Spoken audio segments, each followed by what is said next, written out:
오늘 보실 하나님 말씀은 열왕기상 3장 10절부터 15절입니다. 열왕기상 3장 10절부터 15절 말씀 보겠습니다. 솔로몬이 이것을 구하매 그 말씀이 주의 마음에 든지라. 이에 하나님이 그에게 이르시되 내가 이것을 구하도다. 자기를 위하여 장수하기를 구하지 아니하며 부도 구하지 아니하며 자기 원수의 생명을 멸하기도 구하지 아니하고 오직 송사를 듣고 분별하는 지혜를 구하였으니 내가 내 말대로 하여 내게 지혜롭고 총명한 마음을 주노니 내 앞에도 너와 같은 자가 없었거니와 내 뒤에도 너와 같은 자가 일어남이 없으리라. 내가 또 내가 구하지 아니한 부귀와 영광도 내게 주노니 내 평생의 왕들 중에 너와 같은 자가 없을 것이라.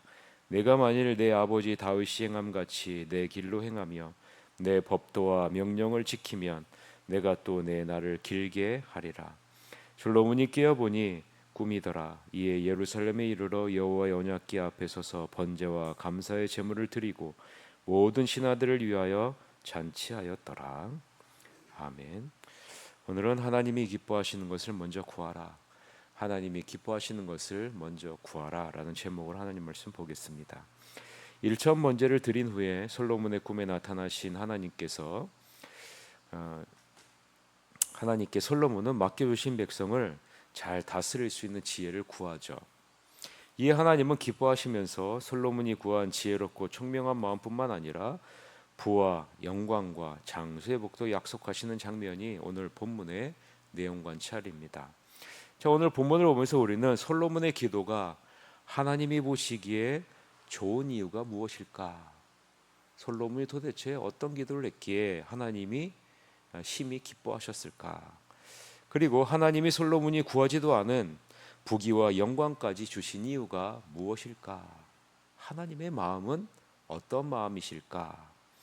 세 번째, 솔로몬이 아버지 다윗의 행함과 같이 하나님의 법도와 명령을 지켜야 하는 이유가 무엇일까? 우리가 한번 살펴보도록 하겠습니다. 먼저 솔로몬이 구한 것이 무엇이기에 하나님 보시기에 좋았을까요? 먼저 솔로몬은 하나님을 사랑했다라고 기록하고 있습니다. 여러분, 우리가 저번에 살펴보았죠. 솔로몬은 여호와 하나님을 사랑하는 것으로 출발합니다. 사랑했다는 것은 하나님의 말씀을 자신의 삶의 기준으로 삼았다라는 말이죠. 아버지 다윗이 걸어간 그 길을 따라 하나님의 말씀대로 순종하는 삶을 살았다라는 말이에요. 예수님도 제자들에게 분명하게 말씀하시지 않았습니까? 내 계명을 지키는 자라야 나를 사랑하는 자다라고 분명하게 말씀하셨죠. 이러한 사랑은 여호와 하나님이 어떤 분이신지에 대한 경외감에서 시작됩니다. 여호와 하나님이 어떤 분이신지를 분명하게 알고 있었다라는 거죠. 그 하나님에 대한 경외감, 이 경외함이 있어야 진정으로 사랑할 수 있고 하나님의 말씀을 삶의 기준으로 삼고 그 길을 따라 걸어갈 수 있는 거죠. 그래서 솔로몬은 자신에게 여호와 하나님이 어떤 분이신지를 무엇을 통해서 드러내요? 1천 번제를 통해서 드러내죠. 나에게 하나님이 어떤 분이신지, 내게 있는 모든 것을 드려도 부족함이 없는 분이심을 1천 번제를 통해서 보여주죠. 그리고 전적인 헌신을 다짐하죠. 솔로몬은 자신을 작은 아이라 지칭하면서 듣는 마음을 구했습니다. 하나님이 맡겨주신 사명을 감당하기에 나는 터무니없이 부족한 자임을 인식하고 있었고 자신이 갖고 있는 지혜가 아니라 하나님이 주신 지혜를 자신의 출발점으로 삼기를 구한 겁니다. 하나님께서 맡기신 사람과 일에 대한 출발점이 내 지혜가 아니라 내 지식이 아니라 내 경험이 아니라 내 판단이 아니라 하나님의 지혜, 그 출발점이 하나님의 지혜가 되기를 간절히 구한 겁니다.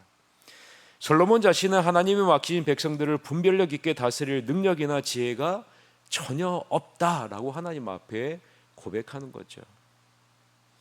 하나님 앞에서 자신이 얼마나 무능한지 겸손하게 엎드려 하나님의 지혜가 자신의 출발점이 되실 것을 간절히 구한 겁니다. 하나님은 이것을 매우 기쁘게 보시는 거예요. 하나님이 이것을 너무 기쁘게 받으시는 거죠. 10절입니다. 같이 한번 읽읍시다. 시작. 솔로몬이 이것을 구하매 그 말씀이 주의 마음에 든지라.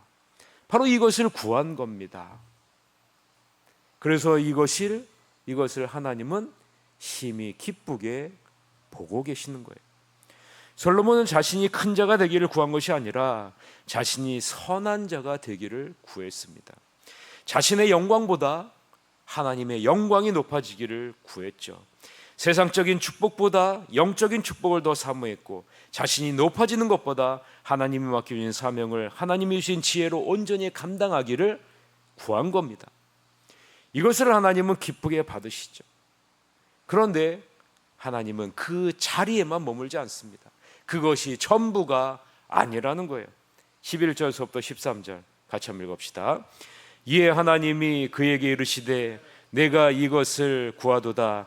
자기를 위하여 장수하기를 구하지 아니하며 부도 구하지 아니하며 자기 원수의 생명을 멸하기도 구하지 아니하고 오직 송사를 듣고 분별하는 지혜를 구하였으니 내가 내 말대로 하여 내게 지혜롭고 총명한 마음을 주노니 내 앞에도 너와 같은 자가 없었거니와 내 뒤에도 너와 같은 자가 일어남이 없으리라. 내가 또 내가 구하지 아니한 부귀와 영광도 내게 주노니 내 평생의 왕들 중에 너와 같은 자가 없을 것이라. 분명하게 말씀하시죠. 하나님은 솔로몬이 기도한 것, 솔로몬이 구한 것 이상을 주시는 분이시다라는 거죠.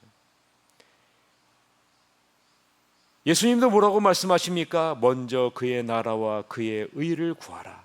그리하면 이 모든 것을 너희에게 더하시리라.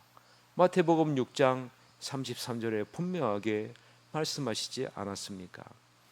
예수님이 제자들에게 기도를 가르칠 때도 뭐라고 가르칩니까? 하늘에 계신 우리 아버지여, 이름이 거룩히 여김을 받으시오며 나라의 임하옵시며 뜻이 하늘에서 이루어진 것처럼 땅에서도 이루어지이다. 이것을 먼저 구하게 하셨죠.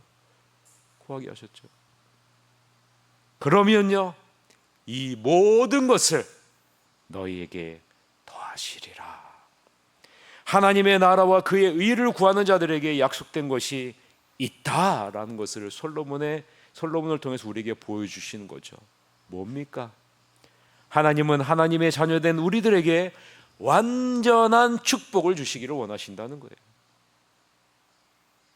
지혜와 재물과 장수를 함께 누리는 이 세상에서 하나님의 축복받는 자녀로 살기를 원하신다라는 거죠. 지혜와 은혜 없이 오직 재물과 권력만 가지고 있으면 어떻게 됩니까?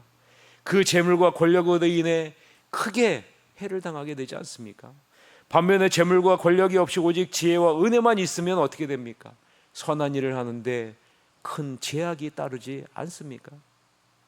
지혜는 좋은 것인데 재물이 함께 있을 때 더 많은 유익이 될 수 있는 것 아니겠어요? 그래서 전도서 7장 11절 12절에 보면 지혜는 유산같이 아름답고 햇빛을 보는 자에게 유익이 되도다. 지혜는 그늘 아래에 있음은 돈의 그 그늘 아래에 있음과 같으나 지혜에 관한 지식이 더 유익함은 지혜가 그 지혜 있는 자를 살리기 때문이니라 라고, 하나님이 주신 지혜 아래 재물이 있을 때 그 재물은 더 유익하게 사용될 수 있다라는 사실을 보여줍니다. 하나님은 솔로몬이 구한 지혜를 주실 뿐만 아니라 그 지혜를 효과적으로 나타낼 수 있도록 부와 영광도 주시는 분이시다라는 사실을 솔로몬을 통해서 보여주는 거예요. 근데 그 출발점이 뭐라고요? 그 출발점이 뭐라고요? 하나님을 사랑하는 것. 하나님의 말씀을 나의 삶의 기준으로 삼는 것. 내가 얼마나 내 지혜와 지식과 경험이 얼마나 터무니없음을 깨닫고 주님의 지혜를 구하는 것. 그님의 지혜를 그 출발점으로 삼기를 원하는 것이 그 시작점입니다. 잊지 마십시오. 솔로몬을 향한 하나님의 축복은 단 하나도 예외 없이 너무나 정확하게, 그리고 인간의 상상을 뛰어넘을 정도로 풍성하게 주어졌다는 사실.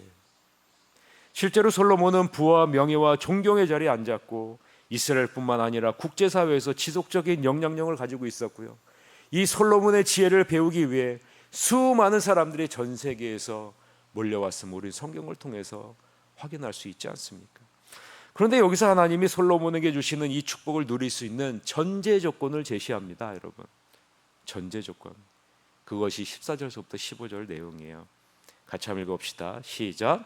내가 만일 내 아버지 다윗이 행한 같이 내 길로 행하며 내 법도와 명령을 지키면 내가 또 내 날을 길게 하리라.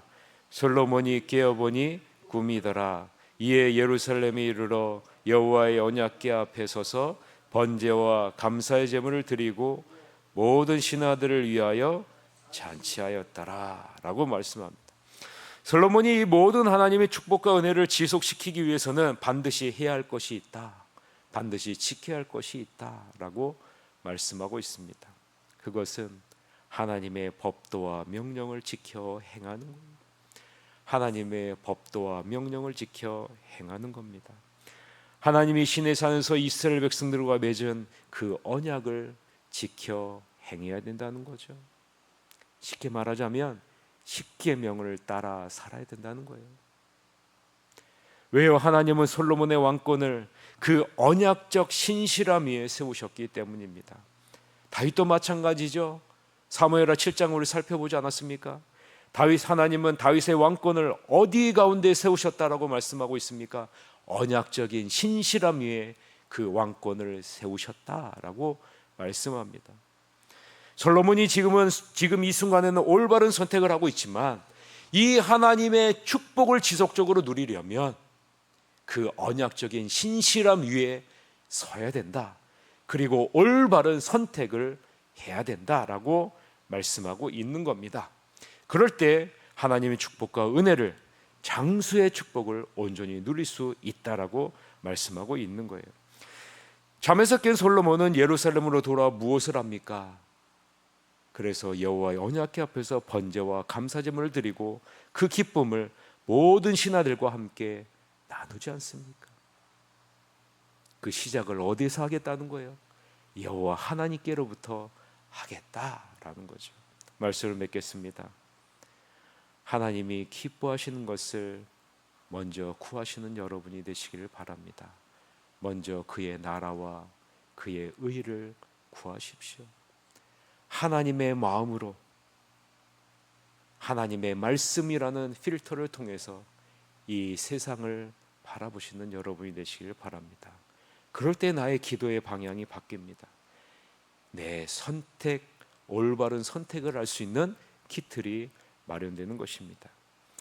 아무쪼록 나의 필요를 넘어 하나님이 맡겨주신 공동체의 유익을 먼저 구하는 기도자의 삶을 살아내시고 돌아보시고 나의 유익이 아니라 하나님의 마음을 먼저 구함으로 방향성과 중심이 하나님께 온전히 향하는 여러분이 되어서 솔로몬과 같은, 솔로몬에게 하나님의 무한히 축복을 내려주셨듯이 여러분도 그러한 하나님의 마음대로, 마음을 따라 그 축복을 누리시는 여러분이 되시기를 주님의 이름으로 간절히 축원합니다. 기도하시겠습니다. 하나님,